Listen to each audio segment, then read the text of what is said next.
Hi, this is Edward, and I am live here at Central Penn College. I am the host of Cross Culture, and we are at the Festival of Nations event. Today we're going to be going around and taking some video and interviewing some people.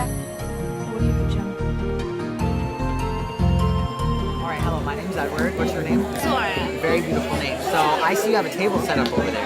What's your table about? Can you tell me a little bit about it? Yeah, it's called Bosnia and Herzegovina, a country in Europe. Very small country, about the size of Kentucky. There's three nationalities. There's Serbian, Croatian, and Bosnian. And most of the Bosnians are Muslim, which means I'm Muslim. Economically, it's still, not the best, but I think it's come a long way from the war. So, were you very shocked when you came from there to America with the culture different? I think we're more conservative over there, especially with the Muslim Bosnians. So I think we're very conservative. And I come over here and it's a mixture. I see everything. I do see conservatives like our friend over there, from Sri Lanka. She's, covered. And then, you have others that, are not conservative at all. So I think, but it was a good experience and I got to see it all that I never would have saw if I stayed in Bosnia. So well, thank you so much for that information. It was a pleasure meeting you. Thank you. Hello, my name is Edward. What's your name? My name is Zarina. That's a very beautiful name. What is cultural diversity to you? Oh, it means that we get to learn different cultures and about different countries, about different religions. Very nice. Okay, so what inspired you to bring all this beautiful stuff to this event?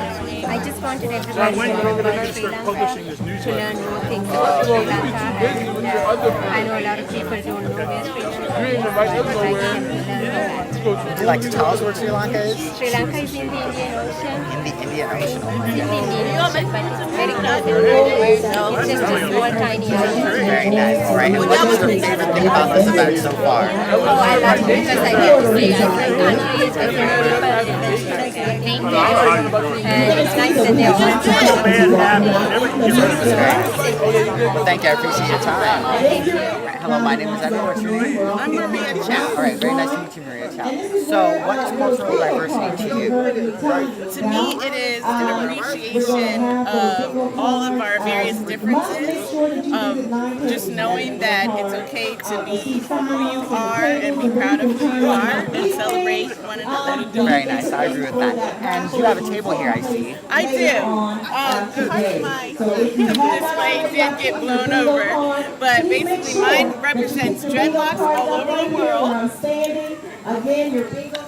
I painted this myself, and all over, we think about dreadlocks as just a Jamaican thing or African American thing, but all over the world, in Asia, in Ireland, in different parts of the world, people wear dreads, and they have a lot of spiritual meaning for everyone. That's so cool. That's something I actually didn't know. My last question for you would be, what is the most interesting thing about this event so far? I really love all the different foods. Yeah, okay, me too. I'm very much enjoying that. I don't have to go to Screwsies today, so. Yeah. All right, well, thank you. It was nice meeting you. Nice meeting you too.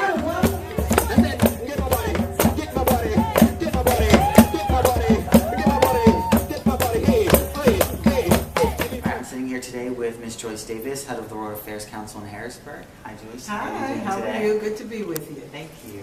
Would you like to introduce yourself for our Well, viewers? I think you've done a good job. I'm Joyce Davis. I am President and CEO of the World Affairs Council of Harrisburg, but we're sitting here in City Hall because I'm Director of Communications for the City of Harrisburg, which is a really important job, but not as much fun as the World Affairs Council. I believe it.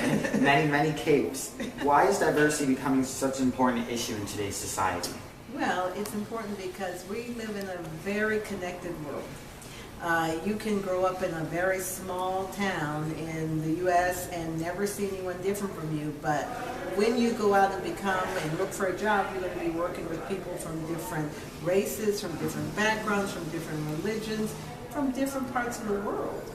In addition, we're hearing this from many of our corporations, that they need people who understand and can relate to other cultures, because frequently they have offices in different parts of the world and are requiring people to travel, even to live in other parts of the world as a demand of the job. So we live in an interconnected world, and if you are not comfortable and are able to really communicate and relate to different kinds of people comfortably, you're at a supreme disadvantage. In all the places you worked or visited around the world, where do you consider to be the most culturally diverse? Oh, wow, that's a good question. I've lived in so many places. I'd have to say the United States is probably the most culturally diverse because we're a nation of immigrants. I mean, people from everywhere come to live here. You can find anything. I mean, even in our little area of Harrisburg, we have immigrants from Bhutan that we're dealing with. I've just been told we're going to have an influx of Syrian refugees who are coming. We have people from everywhere. But I mean, I've lived a lot of different places, and of course, Paris is a wonderful city that's full of people from everywhere as well. So it is. I mean, most places you go, you're going to meet a lot of different kinds of people. What types of diversity do you experience when you travel around here in the United States, and do you ever encounter any cultural conflicts? Oh, well, whenever people of differences, different cultures and backgrounds come together, you're going to have some conflict. The question is, how do you manage the conflict? And the question is, can you appreciate, not just tolerate diversity, but can you appreciate the differences? One of the things that I love is to explore different cultures, different foods, different ways of having fun, and literature. I mean, thank God I didn't only read American authors, but I learned to read French authors, I learned to read German authors. I mean, your mind just develops so much more, and you just get a greater appreciation for the world. Very nice. What do you think people can do to become more culturally aware and more socially conscious and accepting of different cultures?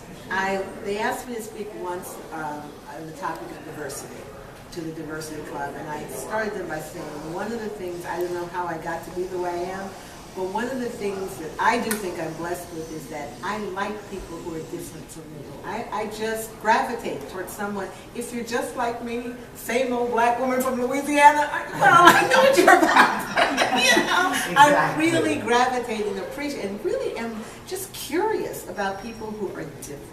And to me, that just brings such a joy to living. So that's really what we have to learn, how we can see someone who's different, who approaches the world differently, who thinks differently, but still embrace them with respect.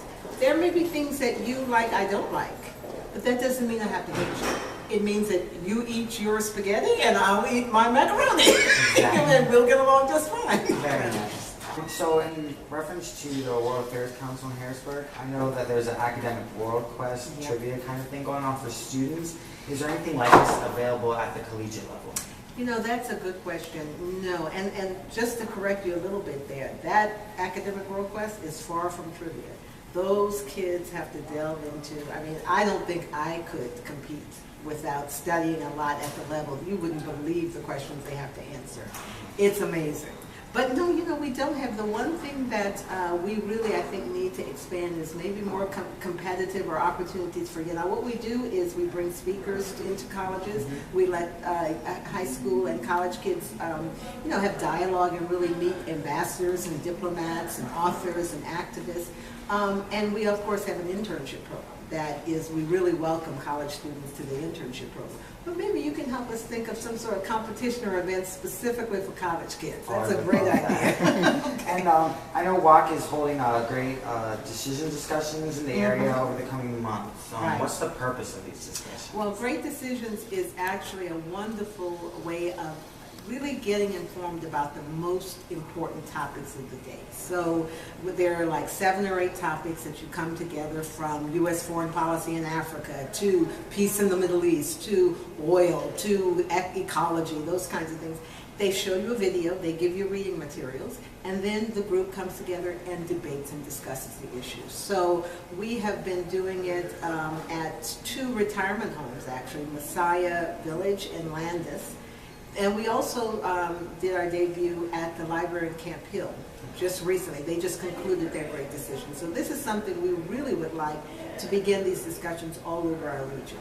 And it's really just an opportunity to get together and debate and discuss based on information. You know what you're talking about after you read and you look at the video. And it's a good way, it's a fun way to get together and learn about the world. Very nice. Well, I definitely appreciate you taking the time to speak with me today and giving us a little bit more background on how to be more culturally aware and sharing all the wonderful things that you've done. Well, it was my pleasure, and I wish you all the best, and especially the best in promoting appreciation for diversity. Thank you. Jungle.